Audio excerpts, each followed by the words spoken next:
वक्त हो चला है आज के कॉर्पोरेट से बातचीत करने का। और कॉर्पोरेट कनेक्शन में आज हमारे साथ जुड़ रहा है Gujarat state fertiliser and chemicals यानी जीएसएफसी का मैनेजमेंट। 1962 में बनी गुजरात सरकार के अधीन कामकाज करने वाली जीएसएफसी का केमिकल फर्टिलाइजर का कारोबार है और कंपनी के चौथी तिमाही के नतीजे आ चुके हैं, उसी पर हम बात करेंगे। थोड़ा सा दबाव हालांकि कुछ फ्रंट पे देखने को मिला है। तिमाही आधार पर आय करीब 32% की कमी आई है। मुनाफा देखें 46% कम हुआ है। एबिटा में करीब 49% की कमी यहां पे दर्ज हुई है। मार्जिन्स पर भी बातचीत होगी। हमारे साथ जुड़ गए हैं कंपनी के सीनियर वीपी और सीएफओ एसके वाजपेयी जी। वाजपेयी जी, आपका बहुत बहुत स्वागत है हमारी इस बेहद खास पेशकश में। और पहले हम डेफिनेटली नतीजों पर ही बात करेंगे। कुछ फैक्टर्स जो कि हम चाहते हैं कि आप हमें बताएं, जो वीक सेट ऑफ नंबर्स फिलहाल दिखाई दे रहे हैं ओवरऑल सेक्टर के लिहाज से और सेक्टर का प्रभाव नंबर्स पर। नमस्कार। ये क्वार्टर 4 के जो नतीजे होते हैं वो जरा खराबी होते हैं फर्टिलाइजर सेक्टर में, क्योंकि ये लीन पीरियड होता है। अगर आप क्वार्टर 3 और क्वार्टर 4 के नतीजे कंपेयर करेंगे तो आपकी बात सही है, थोड़ा सा हमको दबाव देखने को मिल रहा था। लेकिन अगर आप पूरे साल के नतीजे देखेंगे तो बहुत अच्छे रहे हैं। रेवेन्यू हमको हमारा 9,534 करोड़ हो गया है, जो कि 4% YoY ग्रोथ बताता है। पीबीटी आल्सो 7% से बढ़ के 756 करोड़ हो गया है और पीएटी भी 5% बढ़ के 591 करोड़ हो गया है। अगर आप quarter 4 versus quarter 4 last year भी देखेंगे तो भी हमारे नतीजे काफी अच्छे रहे हैं। रेवेन्यू थोड़ा डिक्लाइन हुआ है 2% से 1922 करोड़, क्योंकि सब्सिडी इस बार in comparison to last year थोड़ी गवर्नमेंट ने कम कर दी थी, करीब 20% जैसी। लेकिन पीबीटी हमारा बहुत अच्छा रहा है 239% सर, जो कि 89 करोड़, और पीएटी भी एक 194% से बढ़ के 72 करोड़ तक हमारा पीएटी पहुंच गया है। तो अगर आप क्वार्टर 4 और क्वार्टर 4 तुलना करेंगी या पूरे साल का नतीजा देखेंगी तो कंपनी ने अच्छे रिजल्ट पोस्ट किए हैं। कल बोर्ड की मीटिंग थी और उन्होंने 250% डिविडेंड रिकमेंड किया है, 5 रुपए पर share of each, 2 rupees each. तो अच्छा डिविडेंड भी कंपनी ने दिया है। जहाँ तक प्रॉब्लम्स की बात है कि अपना हमारे रॉ मटेरियल प्राइसेस जो हैं डीएपी के स्पेशली और फास्फोरिक एसिड के, उससे काफी हमारे प्रोडक्शन में दबाव देखने को मिलता है और प्रॉफिटेबिलिटी भी स्विच होती है, क्योंकि डीएपी के प्राइस अभी $700 तक पहुंच गए और फास्फोरिक एसिड भी $1153 पर मीट्रिक टन इंटरनेशनल मार्केट में ट्रेंड कर रहे हैं। जहां तक आईपी सेगमेंट का सवाल है, उसमें भी कैप्रोबेंजीन जो स्प्रेड होता है वो भी $578 करीब पहुंच गया है, जो कि काफी कम है, जिससे कि हमारा कंट्रीब्यूशन भी थोड़ा सा निगेटिव में पहुंच जाता है कभी कभी। तो वाजपेयी जी, एक क्वार्टर सवाल फोर मुझे के पूछना था। वाजपेयी जी जी, एक सवाल अर्ली मॉनसून को लेकर भी मुझे पूछना था। अब यहाँ पर जी किस तरह से हार्वेस्ट नंबर्स की उम्मीद आप करते हैं, जिस तरह से हमने जल्दी शुरुआत होते हुए देखी है? नहीं, बरसात तो अच्छी हो रही है, जल्दी भी हो रही है, तो हमारा फर्टिलाइजर का डिमांड काफी अच्छा है। केवल प्रॉब्लम केवल रॉ मटेरियल प्राइसेस के ऊपर है, लेकिन हमने फिर भी डीएपी का 2 शिपमेंट इंपोर्ट कर दिया है और सरकार से भी हमको काफी सहयोग मिला है, क्योंकि 1 अप्रैल से सरकार ने 20% कभी सब्सिडी और phosphatic fertilisers like DAP and NPK और फर्टिलाइजर में बढ़ा दी है। और ये भी आश्वासन दिया कि अगर कंपनियां कोई लॉस करेंगी तो उसको गवर्नमेंट कंपनसेट करेगी। तो इन सबको देखते हुए कंपनियां डीएपी इंपोर्ट भी कर रही हैं। हमने भी 2 शिपमेंट इंपोर्ट किए हैं और हमने अपने सिक्का यूनिट में, जहाँ जामनगर के पास है, वहां पे प्रोडक्शन भी डीएपी का फुल फ्लेज चालू कर दिया है, जिससे कि खरीफ सीजन में डीएपी और दूसरे एनपीके ग्रेड ऑफ फर्टिलाइजर की कोई भी किल्लत महसूस न हो सके। सर, आरएम प्राइसिंग के बारे में ज़रा बताइएगा और डिमांड ट्रेंड्स अब किस तरह से आपको पैन आउट होते हुए दिखाई दे रहे हैं। एटलीस्ट अगर नए वित्त वर्ष की पहली तिमाही के लिए ही मैं समझना चाहूँ तो क्या होंगे डिमांड ट्रेंड्स भी?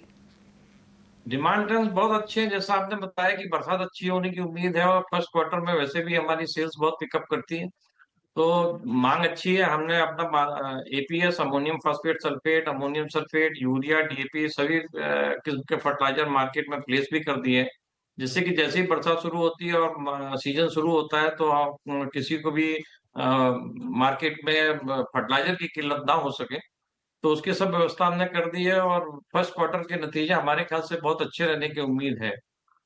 रॉ मटेरियल प्राइसेस का जहां तक सवाल है, जैसा हमने बताया कि थोड़ा सा फास्फोटिक फर्टिलाइजर्स के लिए अच्छे रेट नहीं है।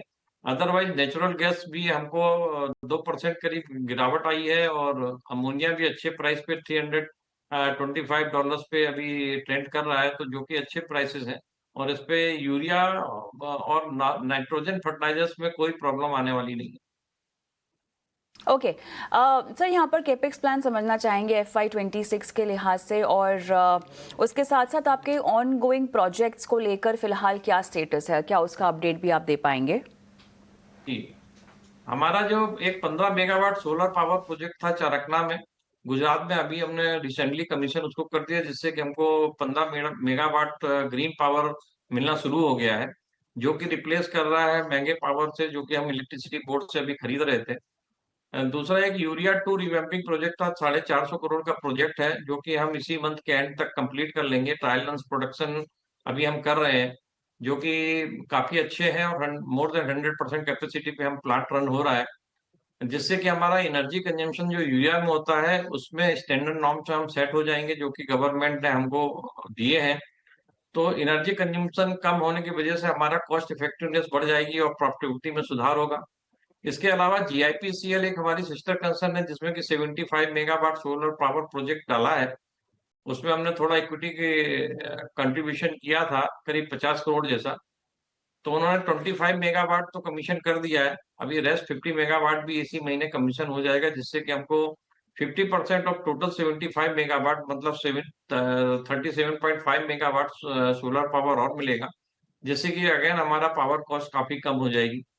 एक सल्फ्यूरिक एसिड प्रोजेक्ट है हमारा, फर्टिलाइजर नगर कॉम्प्लेक्स में हम लोग लगा रहे हैं, ये भी सितंबर तक हम कमीशन कर लेंगे, जिससे कि सल्फर और सल्फ्यूरिक एसिड का भाव मार्केट में बहुत बढ़े हुए हैं। सल्फर तो $300 तक ट्रेंड कर रहा है, तो सल्फ्यूरिक एसिड का कैप्टिव कंजम्पशन होगा, जिससे कि कॉस्ट इफेक्टिवनेस बढ़ेगी।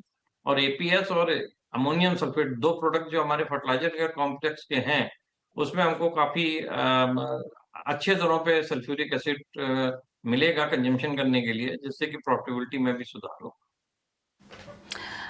सर, इंडस्ट्रियल प्रोजेक्ट्स में अगर थोड़ा सा हम ध्यान देना चाहें इस पर, जो इम्पैक्ट पड़ रहा है, अगर चाइना इम्पैक्ट की बात मैं करना चाहूँ, टैरिफ वॉर्स को लेकर बिजनेस पे इम्पैक्ट समझना चाहूँ, किसी भी तरह की रिकवरी की एक्सपेक्टेशन नए वित्त वर्ष की पहली तिमाही में?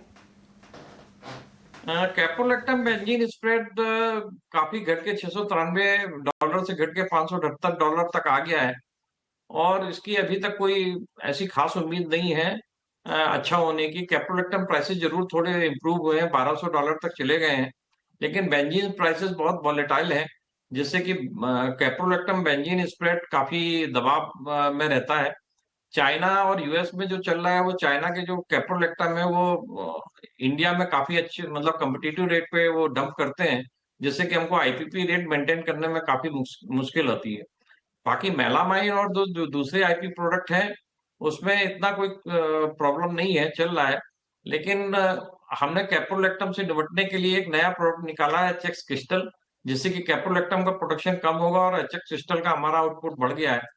तो HX क्रिस्टल एक अच्छा प्रोडक्ट है, और उससे हमको करीब 100 करोड़ रुपए जैसे टॉप लाइन में इंक्रीज होती है, और उसमें मार्जिन भी काफी अच्छा है, जिससे कि दोनों तरफ हमको प्रॉफिटेबिलिटी मेंटेन करने में मदद मिलेगी। सो HX क्रिस्टल काफी अच्छा मार्केट फार्मा सेक्टर के लिए है, HX क्रिस्टल जो यूज होता है। बाकी कैप्रोलैक्टम बेंजीन में कोई ज्यादा सुधार की उम्मीद हमको नहीं लगती है फर्स्ट क्वार्टर में भी। सब्सिडी की बात करना चाहेंगे, ये आंकड़ा लगभग आधा कर दिया गया है, 690 करोड़ का क्वार्टर ऑन क्वार्टर यहाँ पर, लेकिन रिपोर्ट्स ये बता रही हैं कि हो सकता है कि सब्सिडी में थोड़ा सा इंक्रीज हो। तो अगर प्राइसेस यहाँ पर ऊपर जाती हैं अंतर्राष्ट्रीय बाजार में, तो किस तरह से आपको लगता है कि सब्सिडी का पूरा सिनेरियो इंडस्ट्री के तहत यहाँ पर उभरता हुआ दिखाई दे रहा है? गवर्नमेंट ने जो बजट में प्रोविजनिंग किया है, वो पिछले साल के हिसाब से ही किया है, लेकिन हमारे जो फास्फोरिक एसिड का दाम है वो बहुत बढ़ गया है। DAP का भी दाम इंटरनेशनल मार्केट में काफी बढ़ा हुआ है, जिससे कि ये सब्सिडी मैच नहीं हो रही है। हालांकि गवर्नमेंट पूरी कोशिश कर रही है, और उन्होंने 1 अप्रैल से 20% तो ऑलरेडी सब्सिडी बढ़ा दी है, जिससे कि थोड़ा हमको लॉस हमारे कट डाउन हुए हैं। गवर्नमेंट से इंडस्ट्री की ये भी डिमांड थी कि भाई जो भी लॉस होता है उसको पूरा किया जाए डीएपी, स्पेशली डीएपी फर्टिलाइजर में। वो भी गवर्नमेंट से बहुत पॉजिटिव हमको फीडबैक मिल रहा है और बहुत हम आशा करते हैं कि बहुत जल्दी गवर्नमेंट से नोटिफिकेशन इशू होगा, जिससे कि जो भी लॉसेस हम डीएपी में इनकर करेंगे due to this steep rise in the phosphoric acid and other raw materials, तो उससे हमको जो लॉस अगर कंपनसेट गवर्नमेंट करती है तो डीएपी बनाने में और एनपीके ग्रेड बनाने में कोई फर्टिलाइजर इंडस्ट्री को कोई प्रॉब्लम नहीं होगी। लेकिन आगे 6 महीने के लिए ये सब्सिडी रेट डिक्लेयर करते हैं, तो अभी 30 सितंबर को ये सब्सिडी रेट फिर रिवाइज करेंगे। उस समय तक देखना होगा कि रॉ मटेरियल प्राइसेस क्या रहते हैं और गवर्नमेंट किस तरह से subsidy by way of subsidy ये कंपनसेट करेगी फर्टिलाइजर इंडस्ट्री को। उसके ऊपर से पूरा आउटलुक नेक्स्ट H2 के लिए हम निर्धारित करेंगे। ऑलराइट वाजपेयी जी, बहुत अच्छा लगा आपसे बातचीत करके। तमाम सवालों के आपने जवाब दिए, समय दिया आज हमें अपना। बहुत बहुत धन्यवाद आपका। चलिए झटपट हम जीएसएफसी पर मानस की भी राय ले लेते हैं। मानस, वीक सेट ऑफ नंबर्स भले दिखाई दे रहे हैं, लेकिन ट्रेडिशनली यहाँ पर इस तिमाही के नंबर्स कमज़ोर होते हैं, लेकिन स्टॉक में चार्ट्स को देखकर क्या कुछ इनिशिएट किया जा सकता है? कैसा आप पूरा मोमेंटम देख रहे हैं? देखिए, स्टॉक ने आज डिसअपॉइंट किया है क्योंकि स्टॉक 4 या 5 दिन पहले 200 मूविंग एवरेज के ऊपर निकला था। आज वापस गिरावट में 200 मूविंग एवरेज के नीचे फिसला है। शायद करेक्शन थोड़ा डीप और हो सकता है, लेकिन मेरा समझना है कि 194 और 190 की रेंज में मल्टीपल सपोर्ट्स हैं। तो अगर उस जगह पर आए तो और वहां पर बाइंग इंटरेस्ट देखने को मिले तो तब आप वहां पर खरीदारी करें। 180 रुपए का स्टॉप लॉस लगाएं और 210 रुपए की टारगेट सेट करें। चलिए, तो जीएसएफसी पर आपने ये रणनीति बताई और इसी के साथ मानस आपका बहुत बहुत धन्यवाद। आपने हमें समय दिया और दर्शकों को रणनीति भी सुझाई।